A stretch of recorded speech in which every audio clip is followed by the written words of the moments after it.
Close your eyes. What do you see? Darkness? Dancing sparks of light? Or do you see the shadowy figure with eyes of fire and a hand reaching for your soul? Welcome to Spooktoberfest.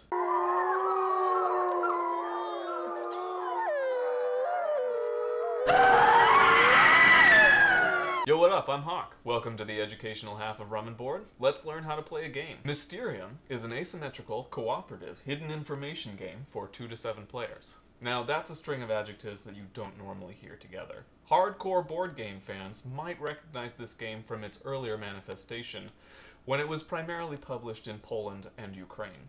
This is an American reimagining of that game, keeping the soul pretty much the same, but updating the art and upgrading the components. That ghost screen though. And adding a few new mechanics to improve player interaction. We've been waiting for this game to become available for over a year, and it finally is. Let's dive in! The year is 1922. 28 years ago, there was a murder in the halls of Mysterium Manor. The crime went unsolved, and the murderer was never put to justice. Now the restless ghost of the murdered servant haunts the halls of the manor. The new owner of the manor, Conrad McDowell, has invited 5 of his fellow world-renowned psychics for a Halloween seance. You are one of these psychics. If you work together to communicate with the ghost and interpret the strange visions you receive, you'll be able to finally solve the mystery and lay the ghost to rest. If you fail, the ghost will haunt these halls and you forever. By the way, Conrad has a pretty serious vested interest in solving this murder, because haunted mansions do not sell for nearly as much as not haunted mansions, even in this housing market. The ghost is old, weak, and confused. To make matters worse, he's not really sure who actually killed him. It all kind of blurs together when you're a discorporate entity. The ghost vividly remembers several near-death experiences that occurred around the same time that they died, but they're not sure which one actually succeeded. The seance is split into 2 phases. The first is the reconstruction of events. In this phase, each psychic tries to piece together a different possible murder scenario. If the psychics do well enough, they progress to phase 2, boss fight! Phase 2, revealing the culprit, where the psychics make a last-ditch effort to determine which of those scenarios was the truth. If they get it right, they'll save the day. If they don't, they have to go back to PE class. Psychical education. Setup. One player chooses, or is chosen, to be the ghost. Each other player chooses a character and takes the corresponding sleeve, crystal ball, and clairvoyancy tokens. Then randomly choose a set of suspects, locations, and murder weapons, and lay them out on the table. The number of each is determined by the number of players and the difficulty that you're playing on, according to this handy chart. This is the clock. It counts down the time until Halloween is over, at which point the ghost and the truth vanishes. If the clock strikes 8, it's game over. You've lost. This is the ghost's game screen. Who knows what naughty things the ghost is doing back there? This is the clairvoyancy track. It's well named. It keeps track of your clairvoyancy points. Make sure that you have the right side facing up. Reconstruction of events.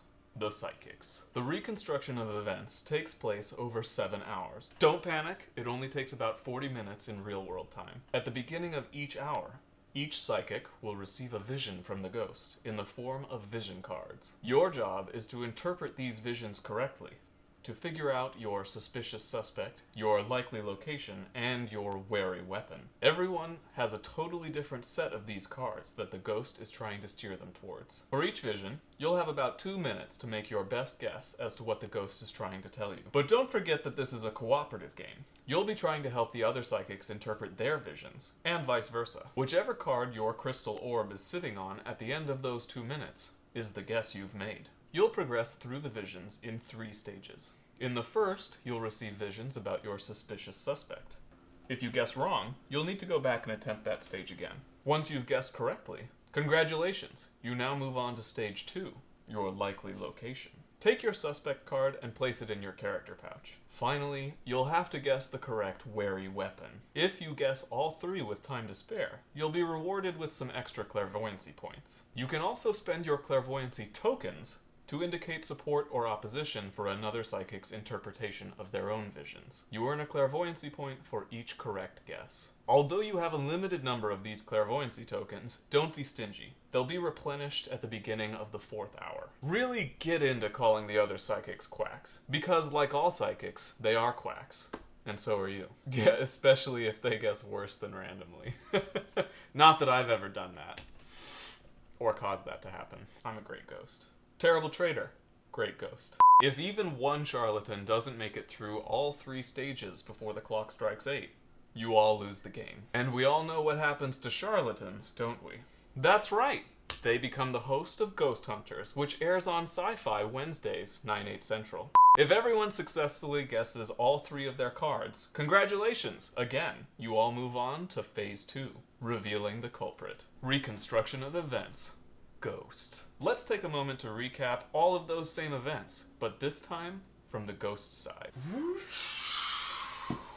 Congratulations! You've chosen to be the ghost. Get ready to ghost ride the whip. Get ready to curse your luck, be frustrated, and have everybody blame you when the psychics are exposed as frauds. But you and I know that it's clearly the psychic's fault. Your visions literally couldn't be clearer. Psychics will yell at you a lot, but you won't be able to defend yourself. Because you won't be able to talk. Dead men tell no tales, after all. That's the whole point of the Pirate's Code. But the whole point of this game is that the dead person is telling a lot of tales, one of which is the true tale.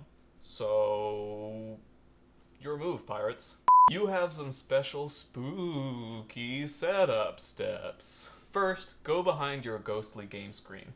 It's like a timeout corner, but for ghosts. Go to your ghostly room, young ghost! For all of the suspect, location, and murder weapon cards laid out on the main table, you'll get a tiny, cute, ghostly copy. Now, for each psychic, randomly choose one each of the suspect, location, and weapon cards that you've received, and place them in the appropriate slots in your ghost screen. These are the answers that you'll be getting that particular psychic to guess. Also, set up a few crows on the top of your game screen. These will be your lifelines. Finally, draw 7 vision cards. Each hour will begin with you sharing 1 or more vision cards with each psychic, 1 psychic at a time. Choose carefully, unlike I just did, or else. Draw back up to 7 vision cards after each psychic has received their vision. Once every psychic has received their vision, start the sand timer. After the time is up and the psychics have made hopefully their best guesses, let them know, one by one, whether they're correct or not. 1 knock means, yes, you're correct. 2 knocks means, you're a fraud. Leave the table. Never come back. No good options for visions to share? No worries. Sacrifice one of your loyal crows to the Demon Lord for the option to discard any vision cards that you don't like and replace them with new ones. And that's about it for the ghost side of things. Repeat every hour for up to 7 hours, at which point you will have either already progressed to Phase 2 or the psychics have failed you miserably, and you should kick them out. Revealing the culprit. So, you've successfully completed the first phase, and all of the psychics successfully put together their individual murder scenarios. Congratulations, and I really didn't think you'd make it this far. But you're not done yet. Take all of the possible murder scenarios out of their sleeves and lay them out on the table. Now the ghost has a flash of memory and remembers the entire murder in graphic detail. The ghost secretly chooses one of the possible scenarios to be the true murder. The ghost then chooses 3 final vision cards to communicate that scene. 1 card should represent the murderer, 1 card should represent the murder location, and the final card should represent the murder weapon. Shuffle these vision cards before you put them down. Then flip them over, and the psychics secretly vote on which of the scenarios they think is the real one. But wait! Here's where the clairvoyancy points that you've been building up this whole game come into play. Based on how many clairvoyancy points you have, you may be forced to cast your vote before all of the vision cards have been revealed. If the majority of psychics vote for the correct scenario, congratulations! You all win! The murder is solved, and the ghost can finally get some sleep. If not, well, shrug! There's always next Halloween. Shrug! Shrug! Shrug!